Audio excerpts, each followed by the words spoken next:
Welcome back into the Lions 24/7 podcast. We are going to get May going with the newest addition to Penn State's 2025 plans. We just went through a lot for what we saw at the end of spring practice. Daniel Gallen and I worked our way through a ton of notes from the blue-white game last Saturday, not only in our post-game podcast on Saturday, but also on our first podcast of the week that dropped on Tuesday afternoon. So go back, check that out. Ton of content from the field. A fresh perspective on a bunch of individual players, on some personnel that we saw out there as well. But we're going to get it rolling forward a little bit now because we're starting to bridge the gap between spring ball and preseason camp. And along the way, Penn State will begin to add pieces to the roster.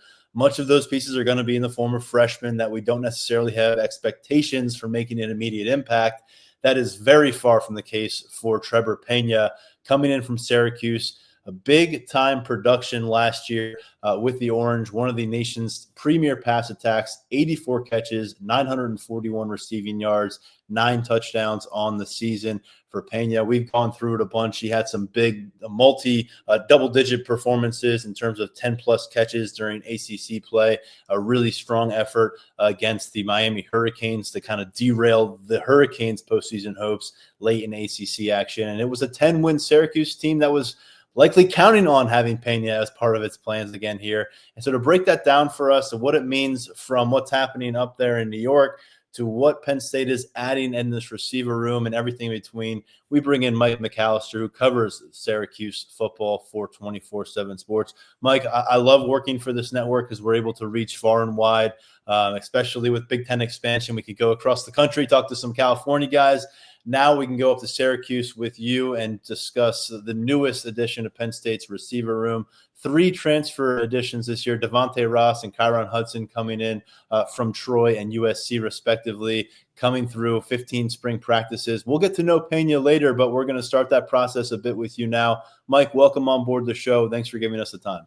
Yeah, I appreciate you having me on. And, like I said off air, I hope Syracuse fans forgive me for hanging out with Penn State for a little bit. But, for a lot of Penn State fans, I'm also a Philadelphia Eagles fan. There's a lot of crossover there.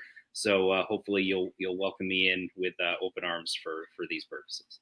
We certainly welcome you in. We always appreciate perspective from the previous campuses. We were able to kind of tap into some of our resources with some of the previous guys that Penn State brought in January, and we'll see if they do some more work here and bring guys in come summer, looking at linebacker right now. But what we do know is they went out and they pursued and brought in a pretty prized prospect in the transfer market at a really crucial juncture when a lot of teams are looking for receiver talent. And so there's a lot to work our way through here with Trebor Pena. But let's start with the obvious. This is a big loss for the Orange. You gave me an anecdote off air about him being a pretty popular target for autograph seekers during the spring game festivities or spring ball festivities up there in Syracuse. And all of a sudden, poof, he's gone. He's going to be part of Penn State's national championship push. And all of a sudden, everybody's left up there with their autographs, and the receiver all of a sudden isn't around campus anymore. What has kind of been the domino effect that you've picked up here in the last week and a half, 2 weeks? Well, the biggest thing is a lot of Syracuse fans were very surprised when he hit the portal. I was as well, to be honest with you. You would think after years of the transfer portal, we're getting more used to it, right, that almost nothing would surprise you anymore. And yet this was one that certainly did. And there's a couple of reasons why. Not only had he been at Syracuse for 4 years, this was going into his 5th year, but he had dealt with multiple injury issues. Syracuse stuck with him. They kept including him in their future plans. And then he had a really long-term relationship with Fran Brown. This wasn't just a one-year thing because Fran Brown just came in. Fran Brown recruited him when Fran Brown was at Temple, and Trebor Pena was a high school prospect. So they had a relationship going back several years. And you thought with all of those things and the fact that he was the primary pass catcher that was coming back this year, and so he was going to be a huge focal point of the offense. And then Fran announced him as team captain in December at an NIL event, and everything seemed to be looking good there. So when this happened, it took everyone by surprise. I think there were a lot of Syracuse fans that were kind of, you get attached to players, right? And he had been there for several years and finally has a breakout year. And by all accounts, really good kid, good family, all of that. Zero off the field issues whatsoever. And so there were a lot of people that were a little upset by the fact that he left. So yeah, the domino effect has been Syracuse has hosted several transfer wide receivers on campus since he's left to try to replace him. But the good news from a Syracuse perspective is wide receiver was one of their deepest positions. They've recruited it pretty well since Fran Brown has gotten there. But still, there's no question that this hurt from a lot of different angles. I want to talk about the NIL angle here and a guy who's didn't have the most lucrative recruiting process. No one was waving cash around him. He didn't have much power conference, much less FCS opportunities or FBS opportunities coming out of the high school level. And we'll talk about his path at Syracuse and kind of his development with you in just a moment. But he's got a chance to really capitalize on a big season for himself. And he clearly is part of the thinking process. But can you give us any insight from being around Syracuse, knowing people involved in the program, knowing Trebor Pena himself, because Fran Brown was pretty candid. He mentioned the $2 million number. He also mentioned the only receiver in college football who should be getting it is Ohio State sophomore Jeremiah Smith, who was the phenom freshman who helped put that national championship win on ice a few months ago. And so when Fran Brown's going to put that out there, regardless of what else is the story, that's the story. And so I think a lot of Penn State fans have gravitated toward that. A couple of years ago, we were essentially told Penn State can't go big game hunting in the transfer portal right now. It's just not where they are from an NIL standpoint. That was 2 years ago. Things have changed. They've changed in the staff acquisitions. They've changed in what the resources are to go get some talent. So we don't know what the number is. They don't hold up a big check when they bring in these guys in and say, here's the number. Yeah, that'd be great, wouldn't it? But what are you gathering as far as the motivation for Pena there? And do you have any knowledge of what his market value may have been out there as a transfer player? So I don't know exactly how much he was making at Syracuse. What I do know is after the season was over, what I've heard kind of indirectly through the grapevine, right, was that Syracuse significantly increased his NIL package. And the word that we got from sources was he was paid very well. We didn't get numbers. I don't know what that means. But now, is Syracuse on the same playing field in terms of NIL as Alabama, Penn State, Ohio State, Notre Dame, name the big time programs, Georgia, et cetera? No. But they're significantly better than where they were under Dino Babers, now under Fran Brown. And I think you see that with some of the guys that they've brought in. Not to say, again, that they're bringing in the very top tier transfer portal guys, but maybe a tier down. They're bringing in a few of those guys. And we obviously know that they grabbed Kyle McCord the previous transfer portal season. So it's better than what it's been. They do the best that they can with the resources that they have. But there's, I think, at a place like Syracuse, there's a certain point with every player at every position where it's above and beyond what Syracuse can do, realistically, unless they want to break the bank for one position and then they have to skimp on other positions. So there's kind of a balancing act there. But I don't think Pena's situation was strictly money driven, because there were also some comments that Fran made that led you to believe that there was some nervousness on his part in terms of Syracuse's quarterback situation with replacing Kyle McCord, and whether or not that would allow him to showcase himself, because this is his last year of college football and he wants to make a big push to try to end up with an NFL career. And I do think, based on what we saw last year, if he can stay healthy for another full year, that he's got the potential to get himself on NFL radars. But so I think his thing was, yeah, if he can make more money somewhere else, fine. But at the same time, he wants to go someplace where he feels like the quarterback situation is stable and that it's going to allow him to showcase his ability so that he has a chance to play at the next level. McCord put up big numbers to finish his college career, ends up being a late round draft pick to the Philadelphia Eagles. When you look at Pena, it's not like he was destined for this moment to show up and be a potential solution for a team that is going to be the top 3 to 5 nationally in these rankings. And he was somebody who was barely scratching the surface of the power conference conversation as a recruit. You look at his path at Penn State, injuries were a part of that. He had one catch back early on in his career, his first season he surfaces. He had 2 catches the next year. He missed all but 1 game in 2023 because of an injury. And so you look at his production to this point, kind of how was he viewed going into 2024 season? And then what did he prove to you and I guess really the college football universe during that 10-win campaign for the Orange? So going into last season, the narrative around him was we've seen flashes of talent and of the ability to have a really strong, complete season, but the injury bug kept coming up because it's not just that in 2023 he missed nearly the entire season. Almost every season before that he had something where he would miss some games or be significantly less than 100% going into some games and trying to gut it out. So Syracuse, the biggest narrative around him from a Syracuse fan perspective was that if he can stay healthy, I think he's got the skill set to do some things, especially this was the first time in his career that Syracuse has really had a stable quarterback situation with Kyle McCord. Garrett Schrader, in the previous few years when he had been there, he was not a pocket passer. He was not a great thrower of the football. He was a scrambler, a dual threat, one of those broken play magicians, but not a great thrower. And he also had an injury bug. So it seemed like Syracuse was always on their second, third string quarterback. So that plays a little bit of a role into some of his numbers as well. But then he also was really good on special teams as a kick returner and a punt returner. I think as a freshman, he might have had a punt return or a kick return for a touchdown that I can't remember if it stood or if it was called back, but either way, he showed some flashes on special teams as well. So a lot of promise in what his ability could be, but just that injury bug again kept creeping up, and that was the biggest thing with him. What he showed last year was that he could make it through a whole season. So sometimes you hear the phrase, the best ability is availability. He was available last year. And then he had a quarterback who could get him the football and who trusted him.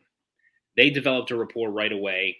You give Kyle McCord a lot of credit. When you go into a new place in year one and you develop strong chemistry with your wide receivers as quickly as they did here, I think that says a lot about all parties involved because it takes a lot of work and a lot of effort to get to that point.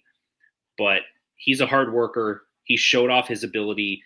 I think he can do a number of things. He can be a guy that you can throw quick screens to and kind of be a water bug and make some plays out of that. He can be someone that can go over the middle. You can stretch the field with him a little bit. He's not like an elite burner, 4.3 type of speed, but he's got good enough speed that he can stretch the defense a little bit.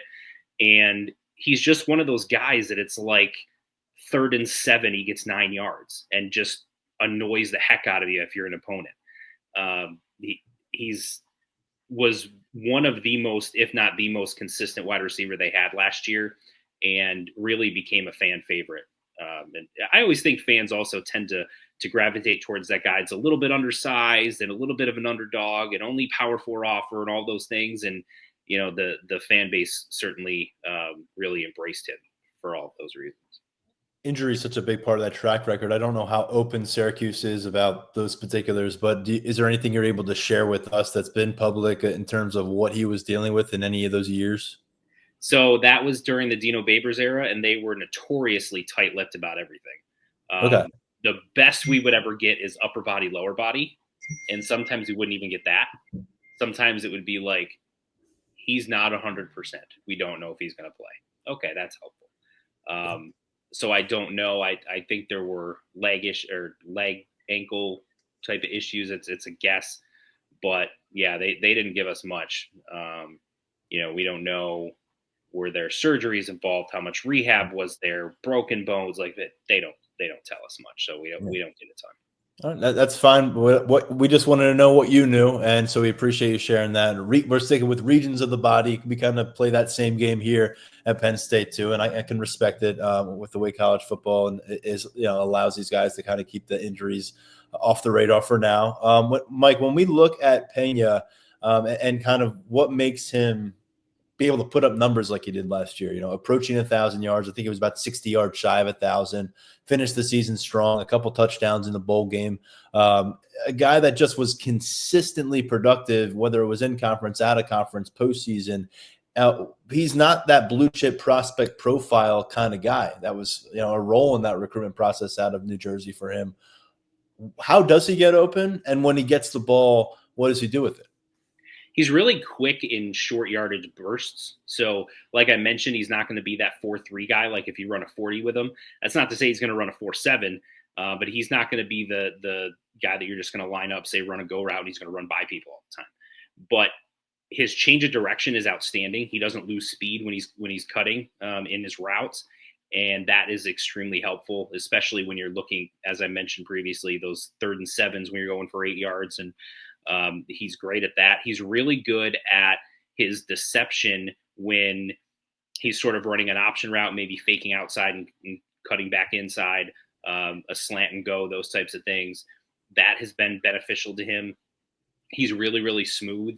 And then on top of that, he has excellent hands. And I think one of the things that's underrated about him, partially because of his stature, is that he's actually a pretty good receiver and pretty good at hanging on to the ball in traffic.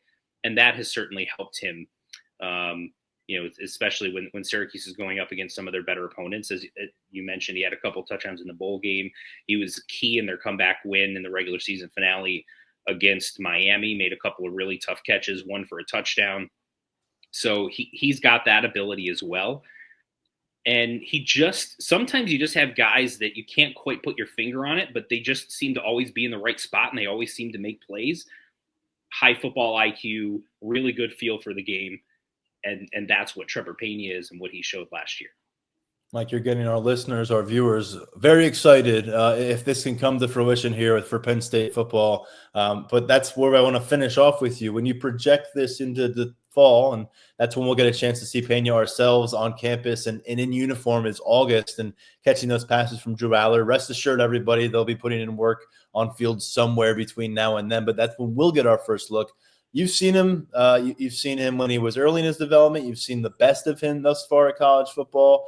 When you think about him having this final run with the team that's primed to push for a national championship, and that's the expectation here, and the big thing that everyone has circled is the receiver situation, he's going to be in the spotlight. He's going to be facing some pressure. What do you think is going to happen for Pena within this Penn State offense, knowing that you don't understand every schematic that Andy Kotelnicki wants to throw everyone's way? How do you see this playing out if you had a guest sitting here, the first day of May? Yeah, I could see him having a good year, but maybe the numbers aren't quite up to the same level as they were at Syracuse this past season. And part of that is a volume thing. Syracuse led the nation in passing, but part of that was because they threw the ball as much as anyone in the country. And Penn State, I think, is going to be from, again, very far watching them a little bit last year, and especially in the playoffs, they're going to be much more balanced. And so he may not get as many targets as what he had last year. Now, I could see him being someone who has like a good year, but then in those big games when you're going up against the Michigans and the Ohio States, and if you get back into the playoffs and you're making a run there, that he comes up big in those games. That's the type of player he is. But yeah, I think he can be a really good slot receiver for you, someone that you could also line up outside on occasion. And then I think the thing that most aren't going to appreciate until he's there and doing it, assuming that Penn State does want to utilize him in this role, is his ability as a returner, primarily as a punt returner. He's a really dynamic returner, has a great feel for that, and I think he could give Penn State a huge weapon on special teams as well. That'll be interesting because the other receiver that they brought in from the Sun Belt Conference at Troy, Devontae Ross, who was an all-conference return man down there. He had a punt return for touchdown against Iowa. So they're stockpiling the punt returner situation a little bit with these receivers. Mike McAllister does a great job covering all things Syracuse within our 24/7 sports network. And Trebor Pena is suddenly no longer part of that coverage, but we appreciate you for lending several years' worth of perspective toward our coverage here at Lions247.com. Thanks a lot. Yeah, absolutely. Take care of him. He's, like I said, great kid, great family. And I think Penn State fans are really going to enjoy watching him play. This episode of the Lions 24/7 podcast continues with focus on Nittany Lions recruiting. Big thanks to Mike McAllister for joining us to discuss the transfer portal edition of Trebor Pena. We promise you when there is more information to share about the transfer portal, because Penn State is not finished yet. We've talked quite a bit about how they are pursuing linebackers and maybe other positions. We'll pass that along. As we record here on Thursday morning, there is no new information. We talked about those couple linebackers who were set to visit campus. That process continues with those players. Penn State continues to evaluate other options in the portal. But we're going to talk about some recruiting coming out of spring practices. And there's a really important time for Penn State on an annual recruiting calendar to get out of this period of time, feel good about what you accomplished, set the stage for official visits and spring camp or summer camps that lie ahead. And Tyler's going to break us down everything right now. Mr. Calvaruso, good to have you back on the Lions 24/7 podcast. Yeah, it's good to be back, man. I know we got the chance to catch up earlier in the week. Still a whole lot to get into. It speaks volumes about the recruiting activity Penn State is going on right now. Spring ball's over, but tell you what, the staff's definitely not taking any sort of a break from looking to add talent. Yeah, in case you missed it, Tyler was on our last episode that dropped on Tuesday. We spent that segment reviewing the transfer portal opportunities for Penn State, where they're looking, who they're discussing, and also the fact that they brought in Trebor Pena, who we just covered at length with Mike McAllister. And so, Tyler, turning the page a little bit, let's discuss something that dropped here on a Thursday, story up at Lions247.com. One of the key in-state targets for the Nittany Lions is dealing with a timeline now, and it's not that long of a timeline. No, it's not. Alex Haskell's top. He's a really, really good defensive line prospect out of Philadelphia, St. Joe's Prep. He's going to be coming off the board on May 9th, so that is next week.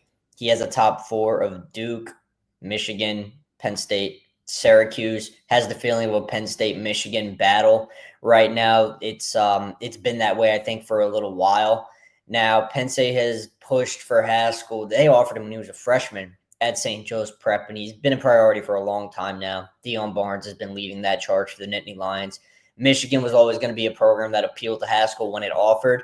That offer came through. Wolverines are right in the thick of the race, but we're going to have an answer one way or another on May 9th, and someone's going to be getting a pretty talented D lineman, he's a really strong kid, and I think he's got a lot of untapped potential still. Yeah, so we're just working our way towards a decision from Haskell now out of St. Joe's Prep in Philadelphia. It's a perennial powerhouse at the national level. We've discussed that quite a bit. Penn State went a long time, several recruiting cycles without bringing anybody in from that program. That changed with their most recent class. They're going to welcome in Cam Smith, a linebacker, this summer. He'll be joining the program from St. Joe's Prep. And now Haskell about to step up and announce his decision. From that angle here, I don't know if we talked about it a lot, but Jim Knowles, the new defensive coordinator, is a St. Joe's Prep alum. But from that angle, how big of a win would this be for Penn State? Not just to add to its in-state success in this 2026 cycle, which we've documented quite well here on the podcast, but to begin to establish a year-to-year connection with that St. Joe's pipeline. Yeah, it would definitely be big. We've always talked about St. Joe's Prep as a program Penn State really wants to be involved with because, look, the fact of the matter is, right now they're the standard in Philadelphia and, the standard in Pennsylvania, really. They're loaded with talent on a yearly basis. This 26 class isn't quite like some of the recent senior classes we've seen out of St. Joe's Prep.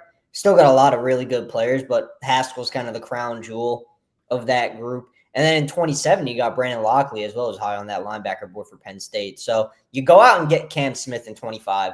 You snap that really lengthy drought in which you didn't sign a single player from St. Joe's Prep. So you're starting to see the ball roll a little bit more in the right direction. I think for Haskell specifically, as someone who played with Cam Smith for the last 2 seasons, that helps. And he's just got an overall pretty high opinion of this Penn State staff. And he's always been quite clear with me, what happened in the past of St. Joe's Prep players not going to Penn State doesn't really impact him. The past is the past. Those decisions were those decisions. They were made by the individual. He's not going to let where guys have gone in the past dictate where he goes. He's always been very open to Penn State. He likes the staff. He likes Deion Barnes. I think he's a fan of the developmental plan that's been laid out for him. So you could start to stockpile talent from St. Joe's Prep. That's just an even bigger plus onto potentially landing an already really talented player, one who could help you on the defensive line once he comes into his own from a developmental standpoint.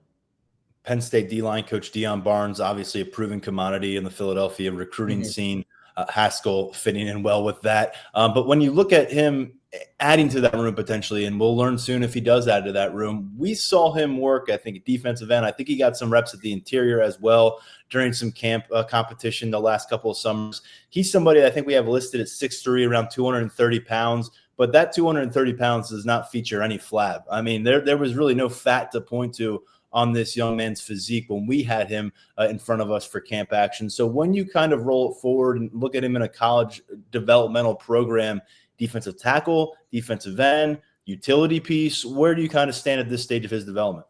I think he can give you both, but it seems more so based on some of the feedback I received. Projections more him sliding inside, but again, he can give you a bunch of different looks because he's an athletic kid.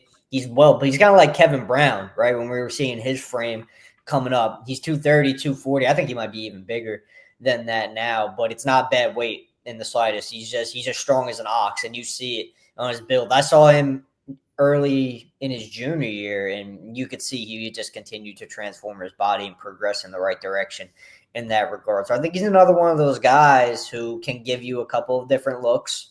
He has that pass rushing ability. I think that's something he could take to him with the potential interior role as well. I think that's a skill set he can carry with him into that. And I think it plays really well. So no matter where he's lining up with that Penn State defensive line, I think he's going to have the ability to play, if assuming, of course, assuming the Nittany Lions do go out and land him. But projection-wise, from what I've gathered and from what I've heard recently, I think he's more suited for the inside at this point. Haskell's announcement coming up between now and then. Any nuggets we have at Lions247.com between Tyler Calvaruso, Brian Doan, you'll find them for our VIP subscribers. Haskell, one of the few remaining key priorities for Penn State in the state of Pennsylvania, and as we've addressed, really have laid a lot of the foundation for this 2026 class with guys here in the home state. Going from a powerhouse in Philadelphia to a strong program in beautiful Princeton, New Jersey, the Hun School, and that's where Owen Wafel's younger brother, Luke Wafel, is dominating on the fields of late, and he is a top 24/7 defensive end. For those who may be not familiar quite yet with Owen Wafel's name, he's a redshirt freshman, joined Penn State's roster this past winter, got a lot of good work in the spring game, and he's also fresh out of a Michigan transfer, so spent 1 year with the Wolverines before making his way here. Luke Wafel and Owen Wafel were both in Beaver Stadium on Saturday. One was in a Nittany Lions uniform playing. The other was being pursued by Penn State coaches to join him there next year. Where do things stand between the Wafel brothers, and what has Owen's first semester here in State College maybe done to impact Luke's outlook regarding the Nittany Lions? Those two, they try not to dive into the football talk constantly, and a lot of that has to do with just it being such a crucial aspect of their lives. I mean, that whole family really has been surrounded by football for a really, really long time. It's been really at the center of their lives and their plans for a long time. So those two, they do their best to keep their relationship, off the field individually because they want to focus on that, but let's be real. We know ball always coming up in conversation.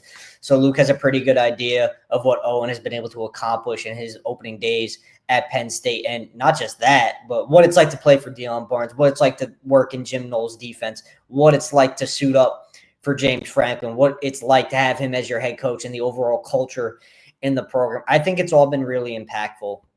He visited twice during the spring. And following the first visit, we called Penn State his top choice. And I think that we've reached a point in the recruitment where Penn State has reason to feel really good about where it's at. I think the official visits are going to tell the story. I think that's going to be the case with a lot of these top names on Penn State's 26 board. I think you're going to have some final determinations being made once all the official visits are wrapped up. But the fact of the matter is this: when it comes to Luke Wafel, Penn State has acquitted itself really, really well. Even just beyond the brother factor, even before that transfer was made, Penn State was in strong standing, and having Owen Wafel in the program now is only even more. It makes Penn State even more appealing to Luke. So I think things are trending quite nicely heading into official visit season here.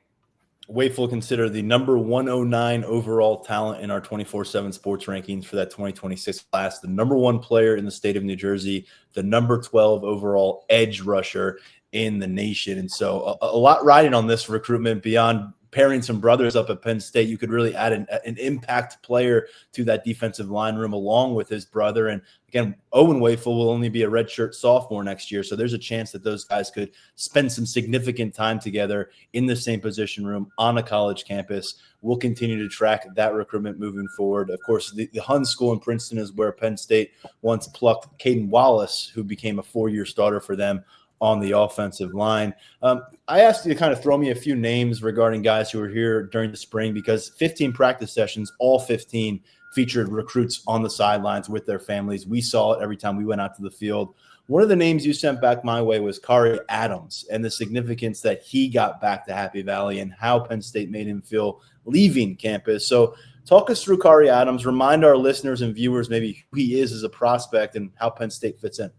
Top 5 cornerback prospect in the nation, one of the highest ranked overall recruits in the nation. He is high on that most wanted list for Penn State. There's no doubt about it. And that goes for every single position. When it comes to top overall targets on the board, Kari Adams is very much part of that conversation.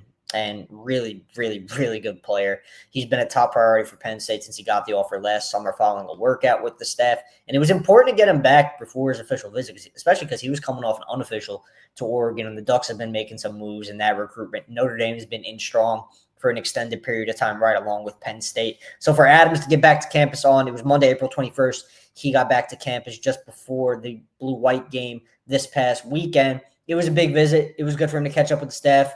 Good for him to see Jim Knowles' defense in action in person for the first time. I think that was a crucial aspect of this visit for him. He liked what he saw. He continued to see a fit in that Penn State secondary. So I think it's a 3-team race.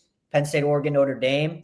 Oregon has been flexing its muscle there recently. Again, Notre Dame has been consistent right along with Penn State. So I think you're going to have a battle that goes through OVs yet again. Penn State's going to get its chance in the middle of June. Notre Dame's going to get its chance, and Oregon is the final visit on Adams' slate. There's also a chance Michigan gets a visit, so there's some moving parts here as well. When it comes to Penn State's standing, there's not going to be any movement on that front in the sense that the Nittany Lions are entrenched as a top option. So when it comes time for Adams to sit down with his family and decide where he's going to be calling home at the next level, Penn State is going to factor prominently into that decision. Adams, as you mentioned, number 3 overall cornerback nationally. He's number 29 overall, regardless of position, down at Loyola Blakefield High School in Maryland, Townsend, Maryland, to be specific. And moving beyond Kari Adams, and I'm glad you brought him up, one of the more intriguing names all of a sudden we're talking about is Brandon Arrington. Like Adams, he's in the top 50 overall for our rankings. He's number 23 for 24/7 Sports. He's the number 2 player in the state of California, and there are probably well over 100 Division I football prospects in the state of California. I may be underselling it with that number. And he is the number 1 overall athlete in our rankings, which means in 24/7 Sports evaluation, he has multiple pathways to a position at the power conference level where he can flourish. So I got a few things for here. One, why are we talking about a kid from San Diego County who's this highly rated here in central Pennsylvania? And number 2, what position does Penn State see him at? Corner, and we're talking about him because Terry Smith is kind of the same thing as Darius Dixon last cycle, where Terry Smith was the driving force behind that coming together.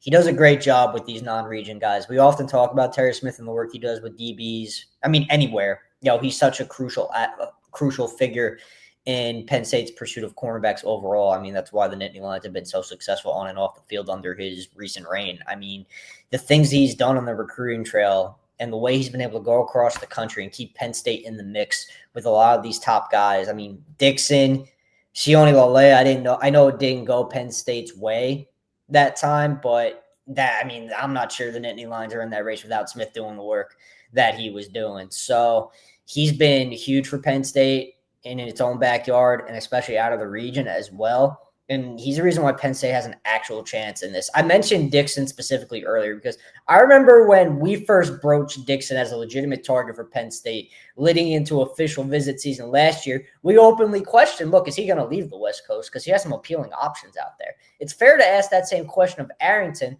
but I sense some similarities because Arrington, his visit schedule features plenty of the West Coast power players, but there's also a part of it that, some of the dialogue I've had recently is, hey, look, he's open to leaving the region if the fit is right. So if Penn State could get Arrington to campus and work that official visit magic, can it happen? I've been led to believe it can. I don't think it's a crazy, crazy thought.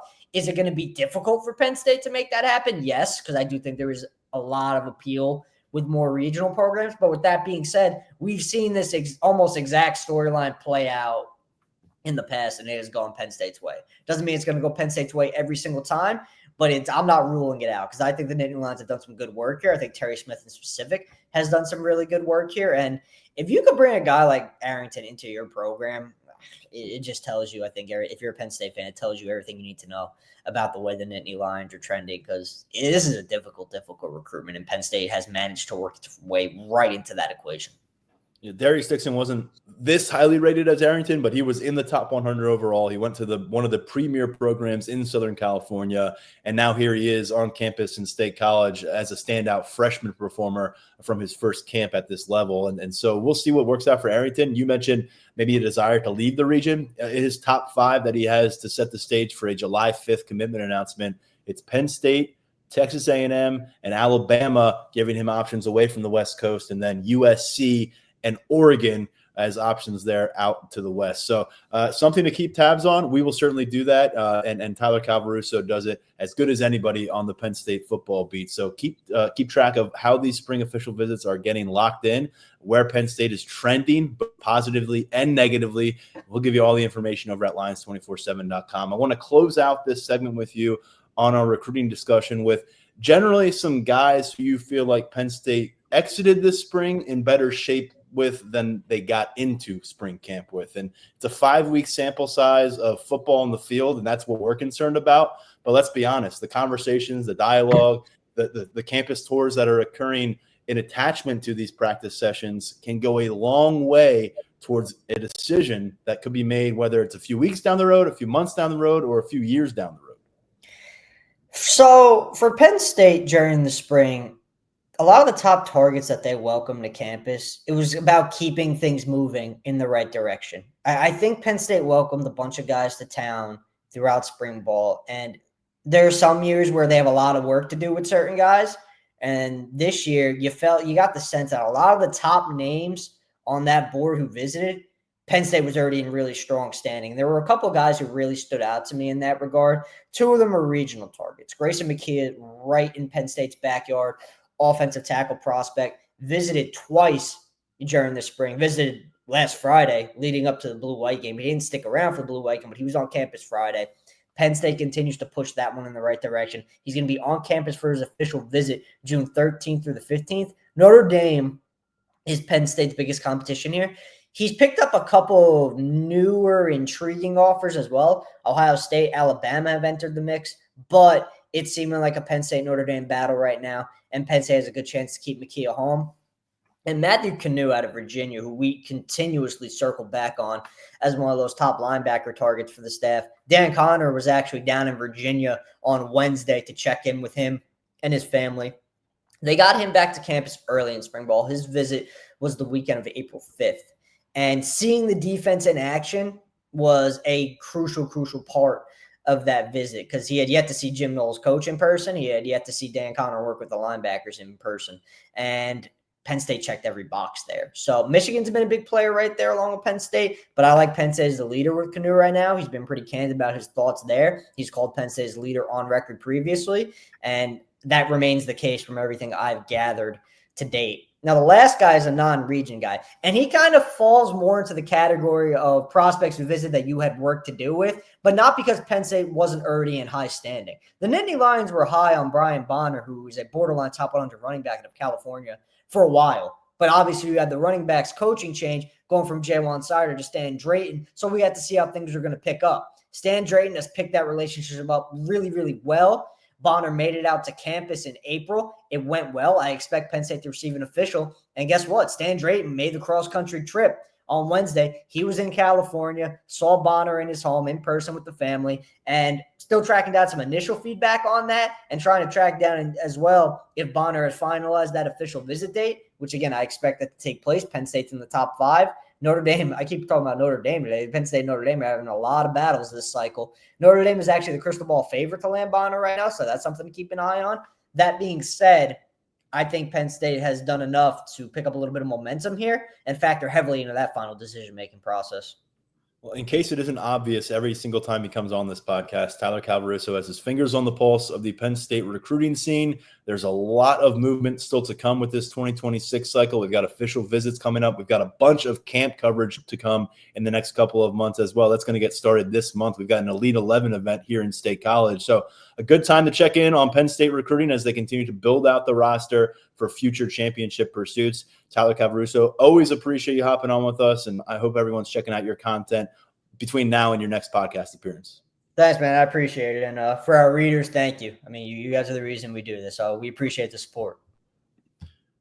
That's going to do it for this episode of the Lions 24/7 podcast. Big thanks, as always, to our recruiting insider, Tyler Calvaruso, who will be also keeping track, along with the rest of us, on the transfer portal in the days to come. Between now and our next episode, I encourage you to head over to lions247.com to stay updated on more feedback coming out of spring ball, plenty more recruiting updates, and perhaps some transfer portal updates as well. We're back with a couple more episodes next week. Before then, I'm Tyler Donahue. Big thanks Tyler to Mike McAllister from our Syracuse site for hopping on, talking about Trebor Pena. Stepping aside for now, this has been the Lions 24/7 podcast.